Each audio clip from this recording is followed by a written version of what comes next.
emergency stop mo. Yan, ito sa babasa pa. Medyo highlight.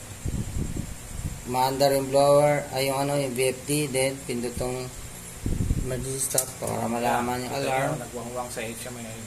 Nag-alarm, tumigil. So, Hindi na umiikot. Yan. ano yung alarm? Check natin dito sa alarm status. Ayan, alarm active, emergency stop eh. Sinabi niya anong oras, anong date. Dito alarm history, yan, hindi yan mabubura agad. Ito, pwedeng i-reset. Pag nireset mo, wala na sa active alarm. Pero nasa history pa rin siya. Balik Active mo. pa, active pa. Active pa to, angat natin. Yan. Okay. Reset. Yan. Wala na siya, kita niya, wala na. Pero nasa history pa rin. Nasa history pa din. Para may record din. Ayan. Ano pang alarm natin dyan? Yung Mga trip mo. sa mga overload. Oh. Ito sir. Simulate lang natin ha.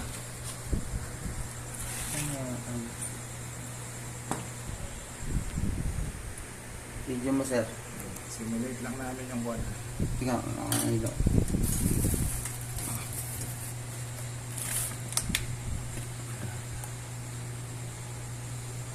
Simulate overload trip. Ayan. Pump 1 yun, so makikita nyo yun. So ayan. Ayan sa Davao, pump 1. Ayan, tumutuloy dito.